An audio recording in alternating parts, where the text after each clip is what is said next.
to welcome Andrew Davies, CEO of B Lab Australia and New Zealand, who will share how businesses can integrate sustainability into their operational DNA. Andrew, thank you and welcome.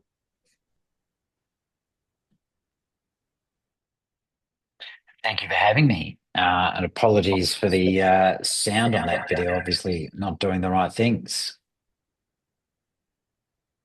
So I'm away from home today. I'm actually in Brisbane or Meanjin on the lands of the Jaraga and Turrbal people, which of course we were all hoping to be on. I just wanted to appreciate the efforts of the organisers. I know this must have been a huge hustle to pull this together into an online environment, and sort of takes me back to some of the last minute changes we were all making a few years ago. So huge credit to you. I usually work in Melbourne or Naarm on Wurundjeri Woi-wurrung country, not far from where John Batman first claimed to have signed a treaty with the local Wurundjeri people in 1835 for land rights. And I think it's always a good reminder that happened very close to my house. Great reminder that the lands of Australia always were and always will be Aboriginal lands. And our First Nations people knew how to sustain life and thrive here for many tens of thousands of years before us. And the insights that they have can really help us as we grapple with making our economic system one that serves people and planet. So I offer my respects to the Aboriginal and Torres Strait Islanders present in this session today. So I have been working with B Lab for about 6 years now, and not long after I started in 2019, the pandemic turned the world on its head, and we've all been working through extraordinary change for much of the last 5 years. But it does also feel like 2025 is offering up some new challenges, and I want to close, if I can, when I'm wrapping up, and talk a little bit about the moment that we're in.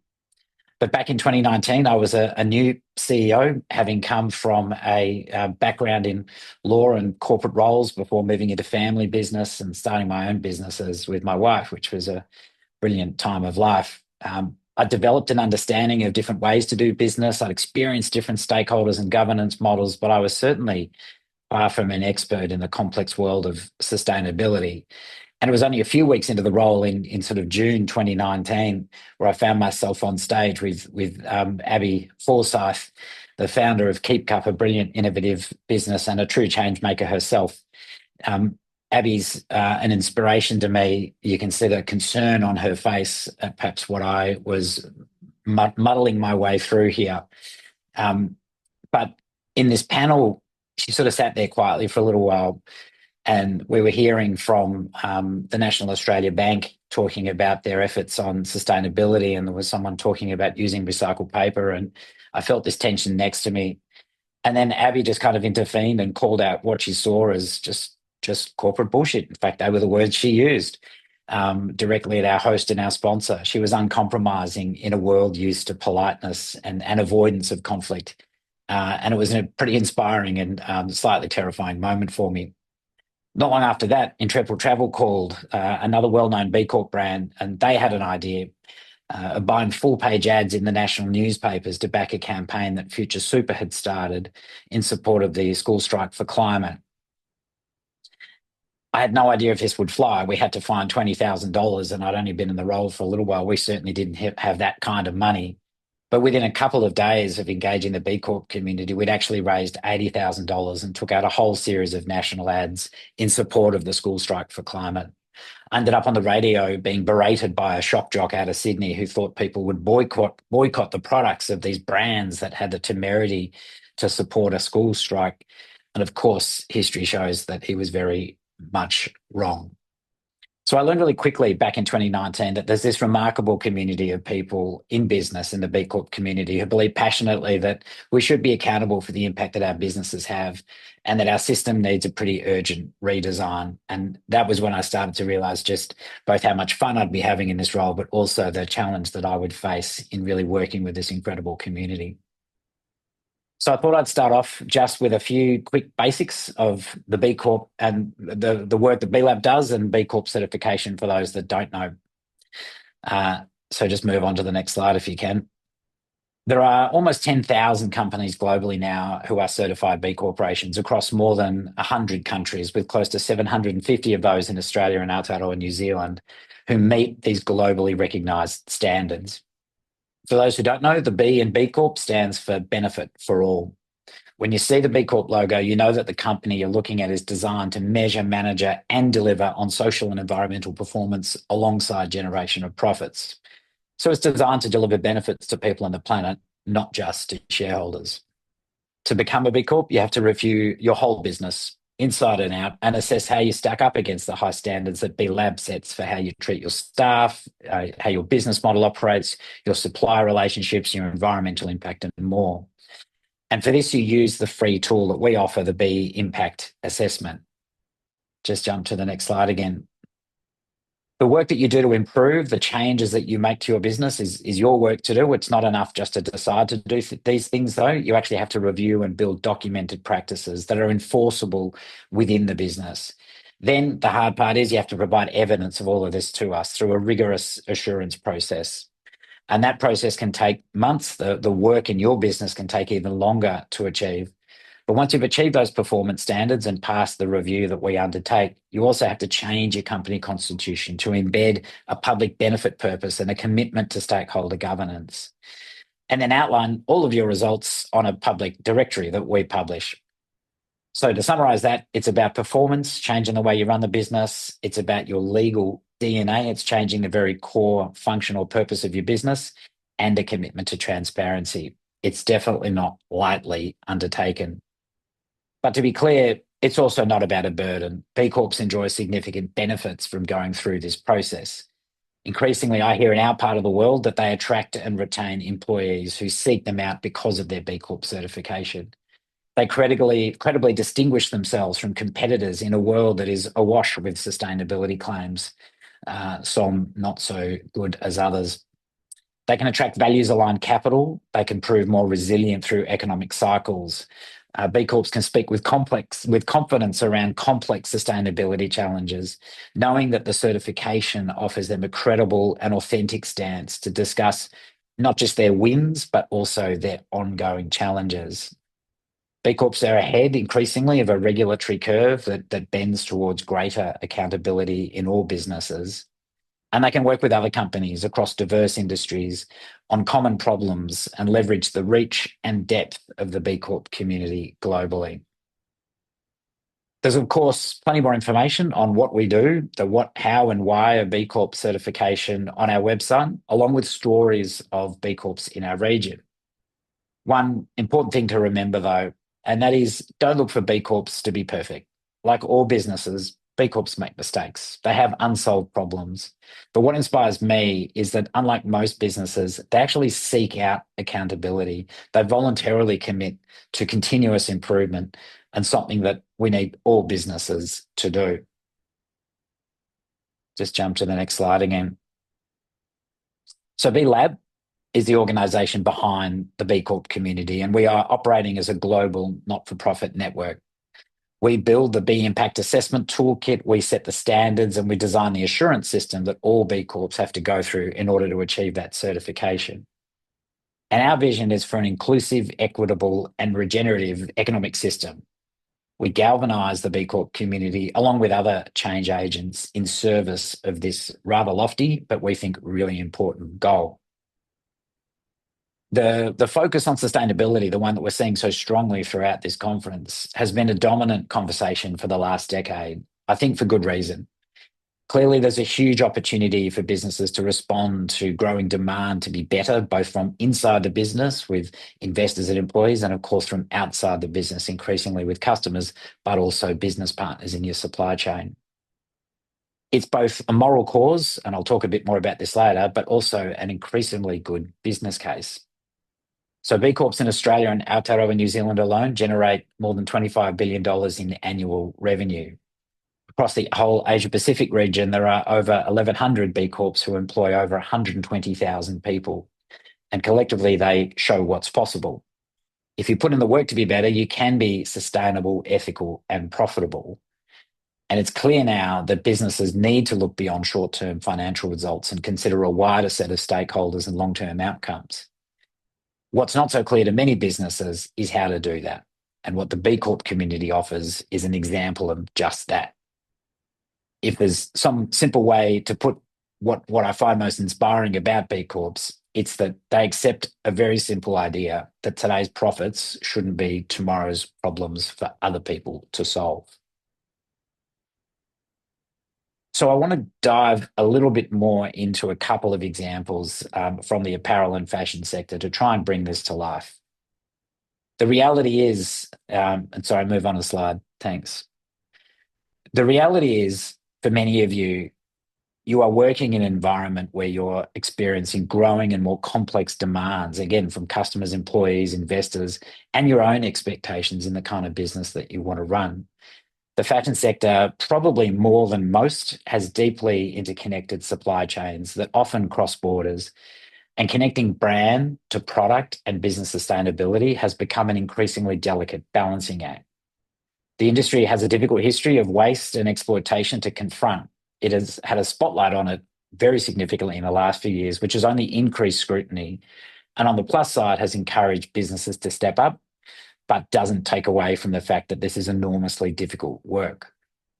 Terms like fast fashion have gone from a celebrated business model that met fickle consumer demand in really innovative ways. And I'm thinking of businesses like Zara that were celebrated for doing just that. But that term's now become synonymous with waste and harm, both social and environmental. We're seeing shocking waves of textile waste, for instance, washing up on the shores of Ghana. Social media offers incredible new ways to connect directly with customers, but any post is just a few clicks away from becoming a storm of negative publicity in our divisive cancel culture. And perhaps most vexing of all, what constitutes sustainable production itself continues to evolve. Good environmental practice has shifted rapidly from emissions commitments to abatement plans, but now waste and circularity have emerged as priority areas. Human rights commitments require complex monitoring, often really difficult to do in small and startup brands. And orthodoxies like long, low-cost supply chains held together by contracts have shifted rapidly after COVID, where we now prioritise shorter, relationship-based models of working. These are not easy changes for a business to navigate. Companies eager to celebrate success can get caught up so quickly and easily in the spin cycle of greenwashing, purpose washing, pink washing, and more. Luckily, we do have many examples in the B Corp community, stories that can inspire and show us a way through. Leading brands include Patagonia and Allbirds globally, along with local heroes and innovators like Citizen Wolf, whose shirt I'm wearing today, Elk, Active Apparel Group, MJ Bale, RM Williams, to name a few. They sit alongside global leaders in fibre production like Lake Hawea Station in Aotearoa, New Zealand. And across Asia, we have brands committed to local artisanry, alleviation of poverty, reduction of toxins, and sustainable textile innovation, such as Essie in Singapore, Faithful, the brand in Bali, ARCHRH in China, and Nice Corporation in Japan, plus many, many more. The key difference is that they can all demonstrate is that there is power in connecting purpose to strategy to make sustainability not just a side hustle, but sit at the very core of their business. And I want to dive into a couple of examples to bring that to life. So next slide, please. I want to start with a personal favourite in terms of the inspiring story behind them, and that's Outland Denim. Outland Denim are an innovator in supply chain practices, and they're a business that was built in the first instance to provide meaningful work to women impacted by human trafficking. Outland Denim works to ensure that they offer fair labour practices, paying workers a fair wage across Southeast Asia, and offering access to safe and healthy working conditions. And in addition to creating meaningful and well-paid jobs, improving the lives of workers in Cambodia, they also look at the wider communities that they operate in.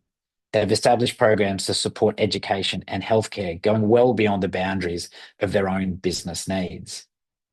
Their founder, James Bartle, who's based just down the road from where I'm sitting today, realised pretty quickly that denim itself has a significant environmental footprint, and therefore shifted to using organic cotton and developing water-saving technologies and environmentally friendly dyes, which he has then open sourced to share with other players in the apparel sector.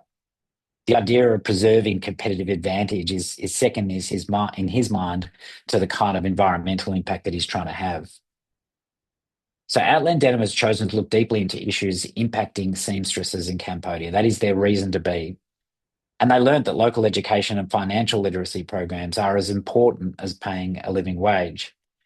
That kind of knowledge would not be high on the list of required expertise when you were building a business plan for an apparel brand, but has proved essential for James to keep improving both the business and the impact that he's trying to have. Now, this kind of deep focus on a particular social issue is not easily replicated at scale. So I want to move to a different example, and that's the incredibly powerful, long-standing brand at the Suzanne Group to offer a different perspective, a wider lens, and a long history. So Suzanne Group is owned by the visionary philanthropist Naomi Milgram, based down in Melbourne, and is pretty well known to most people in our part of the world, with iconic brands including sports girl Suzanne and Suzanne Grey. Suzanne Group's success is linked to the well-being of the women that they serve. It's a simple proposition, but it's backed up by a very carefully designed series of environmental commitments, all measured and reported on, covering raw materials, emissions, circularity, and waste management. They also have social commitments, including a very long-standing support of the Breast Cancer Network in Australia. And their employment practices are focused on elevating female empowerment and progression with a female-led executive team. Now, for a large business, this kind of holistic approach needs rigor and consistency, and the B Corp framework stands as a key mechanism that they've chosen to use to ensure accountability continues in the long term. These are just a couple of examples that try to help demonstrate the practices that many businesses undertake to improve their impact are both deep and wide, requiring innovation and a crucial ingredient, which is a long-term commitment. The not-so-secret feature that unifies B Corps is an underlying purpose that allows you to navigate the moments of doubt, the uncertainty of being an innovator, and the ongoing pressure of stakeholders, including shareholders, who rightly expect an economic return from their investment. No business, I think, can be perfect at any moment in time. And the best businesses now know that to strive towards a goal of being sustainable and profitable in the long term requires consistency, vigilance, and courage. And it's that act of striving, the willingness to be accountable to the end goal, that I think is ultimately what makes a business ethical as well. We risk holding businesses to unrealistic standards if we don't acknowledge that circumstances will intervene where they have to balance competing interests. I suspect many people in this room right now are grappling with the impact of a wildly changing tariff environment and global trade, where they're actively considering shifting operations to different countries to support businesses in their own supply chain. And I can't fathom how enormously complicated that must be, but I respect the fact that businesses who are doing that are working within the long-term commitments that they've made. And I have confidence that when they make those changes, they will bend back towards their sustainability commitments as and when they can. And that's probably a good little bridge to build. I want to just reflect a little bit on the moment that we're in, and maybe just move another slide for me. And think about moments tend to be very intense, and we lower the gaze when we're under pressure. It's a very human response, but the reality is we always need to force ourselves to look to the horizon.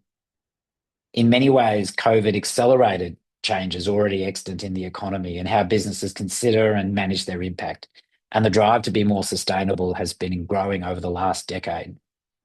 We certainly saw in the B Lab world increasing demand for certification. Many businesses through the COVID period focused their efforts in this space. Yet now in 2025, we see a new phenomenon, and that's an increasing resistance to change. This year, I do find myself increasingly under pressure to respond to really strong opposing voices. It's hard to assess if the current anti-DEI crusade coming out of the USA has teeth.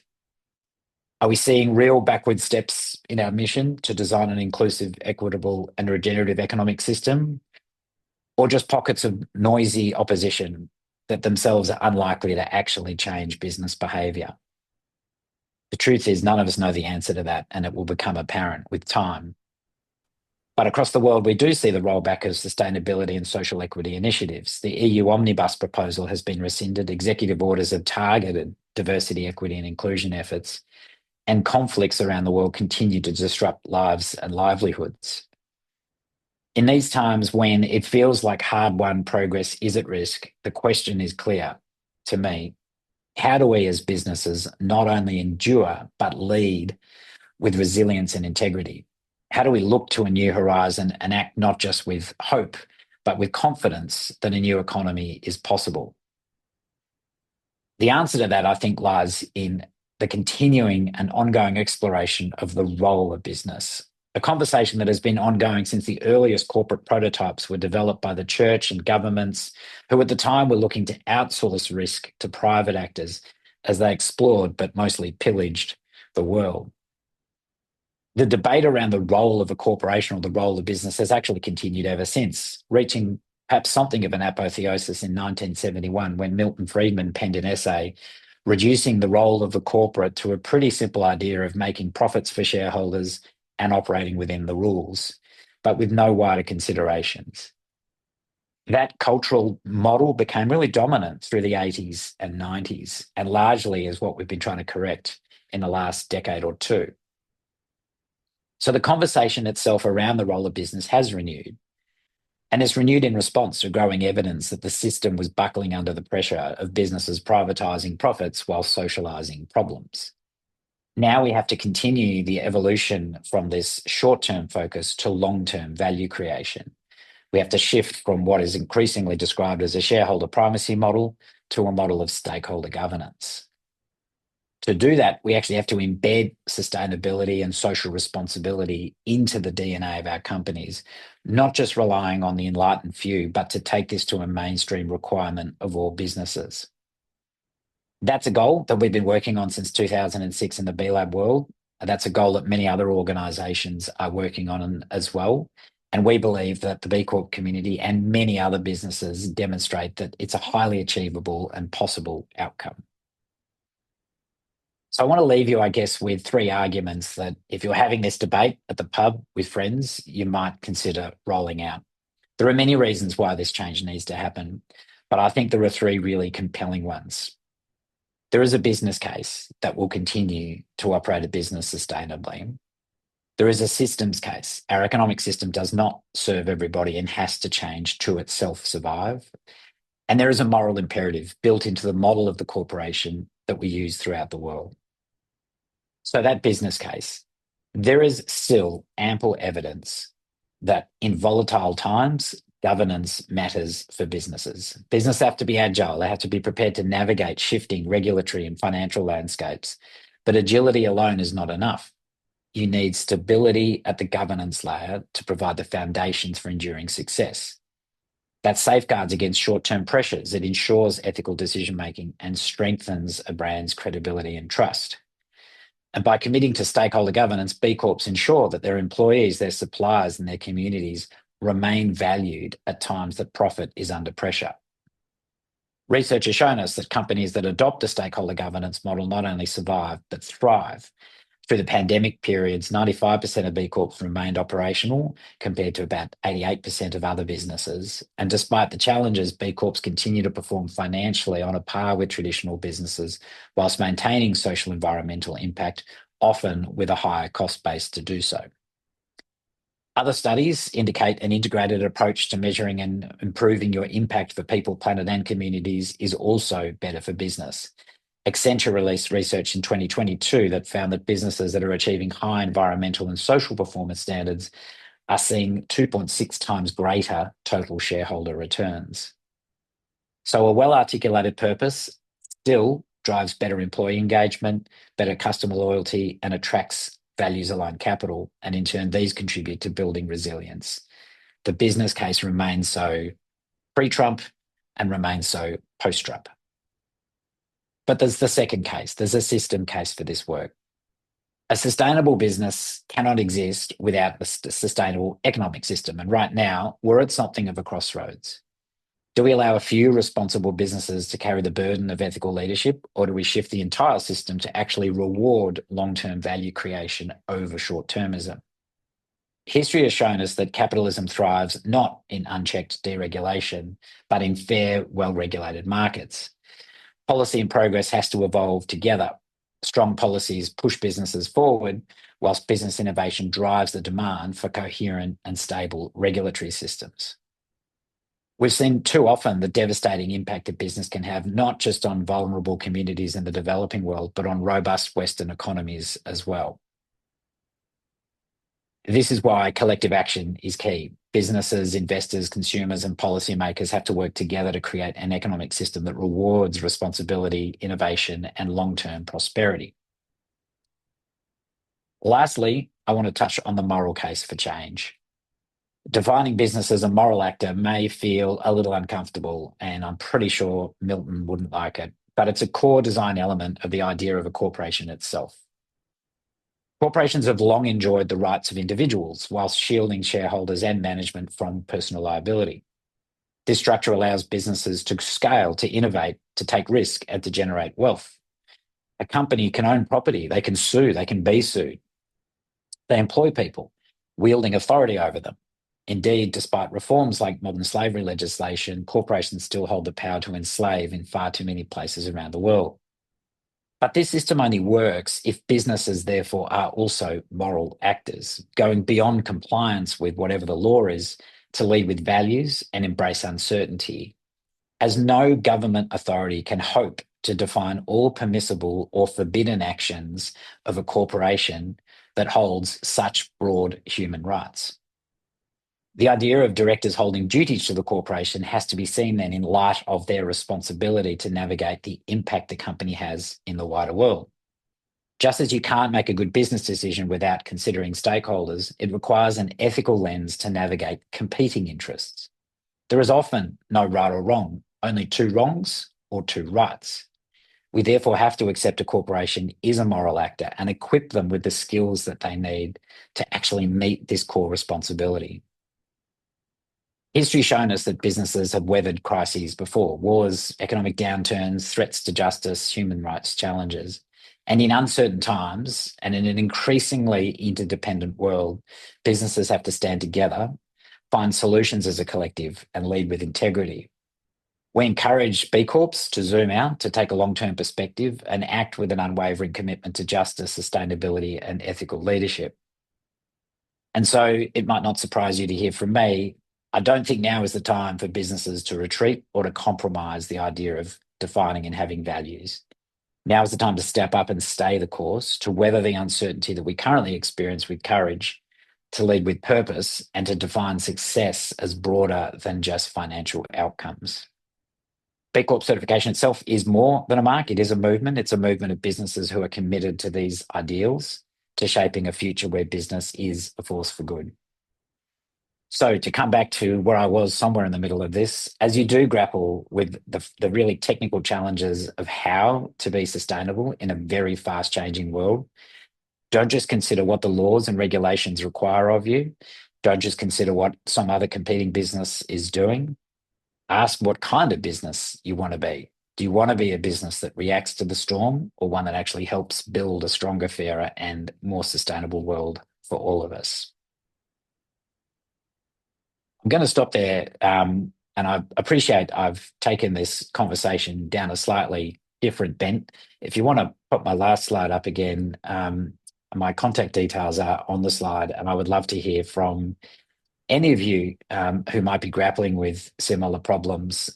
It is also B Corp month at the moment, which is our annual campaign for B Corps to talk about what they do.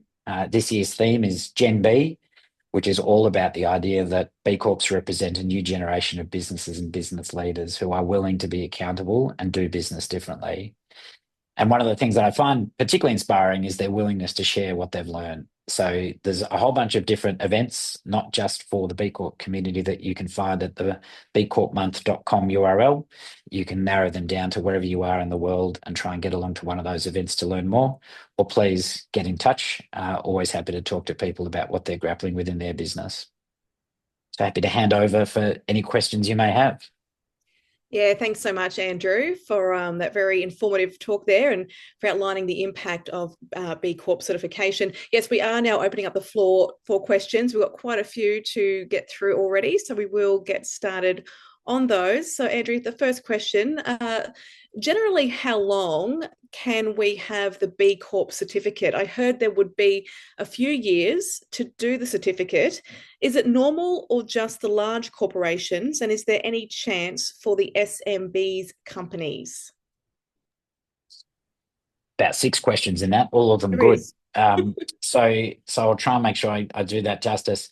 The simplest answer is that your certification lasts for 3 years and then you have to recertify. And a recertification process is really very much the same as your original one. We don't let you off lightly after your first 3 years. So every 3 years you need to recertify. And during that intervening 3 years, our standards continue to evolve and our expectations change for what you need to demonstrate to meet those standards. So we're constantly rethinking the assurance process. And fundamentally, every few years, we completely redesign our standards. And in fact, next month, we'll be announcing a new set of standards for the entire B Corp community, which is a pretty important milestone for us, reflecting some of the change of the last few years. B Corp certification is open to businesses of all sizes, and they all have to meet that basic 3 year cycle. We do undertake more comprehensive review processes for larger businesses and very large and complex businesses that might operate over multiple countries or have particularly complicated value chains do have to go through different, quite complex processes to achieve the certification. But that 3 year requirement applies to all businesses. And we do run the full gamut of sole person businesses right up to large multinationals. So it is open to all. The next question is, does being a B Corp certified company improve eligibility for government grants or procurement contracts? Yes and no. It, of course, depends which government you're talking about. We're seeing increasing awareness in government and curiosity about the B Corp brand mark. However, what some people do look for is you see in procurement processes, tick the box if you're a Aboriginal-owned business or a female-led business. B Corp's a bit more complicated than that. Different B Corps might have different strengths and features. So it's a slightly more complicated story when dealing with government procurement processes than simply saying, yes, you will get credit.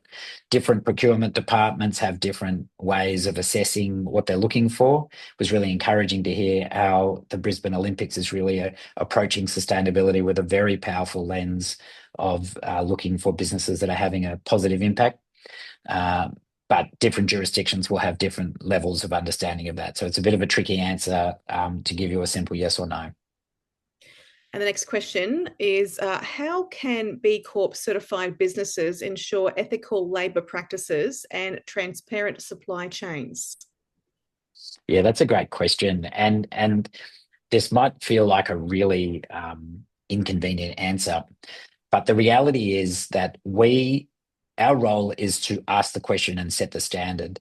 The way in which a particular business goes about ensuring that they're meeting that standard is up to that business and that industry. And so, of course, different sectors will have different challenges here. And the apparel sector has really been, I think, at the forefront of some of the advocacy for modern slavery legislation, for instance, and certainly is very much subject to that legislation in many jurisdictions.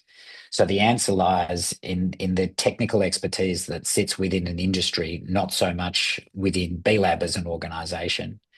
The reality is you need to find experts in your sector who can best guide you on the particular challenges facing you as an organisation. So something as simple as, do you pay a living wage, is an incredibly complicated thing at times because the definition of living wage operates in different countries in different ways, and the methods by which you can demonstrate that you pay a living wage are also quite complex. So I'm afraid that's not a good, easy answer for you. But look for industry expertise. We do have a directory of consultants, which we love a lot of Bs in our world. They're called B consultants on our website who can assist in some of these specialised areas as well. Great. And another question here from Shamani says, hi, Andrew, such a great talk. Are there any options now or perhaps down the line for smaller businesses who may not be able to afford the certification costs yet to get certified or have an affiliation with B Corp in some way? It's something we're working on. It's a really vital area. The reality is that these certifications have increased in cost. There's a certain level of work that we have to do that makes it a cost burden, but increasingly what we charge is not really the cost. It's the investment that you need to make in your business that usually outstrips anything that we charge. So there is, I think, an opportunity for smaller businesses to work together, and we're exploring what that can look like. There's a growing social enterprise movement in many countries, and the idea of what constitutes a social enterprise is evolving. And I think that community of businesses offers really small businesses a fantastic place to get started. The value that you receive from something like obtaining a certification is really important to be clear on, because that ultimately is what helps you incur the cost. It's a pretty basic business idea that if you're going to spend money, you need to get a return on it.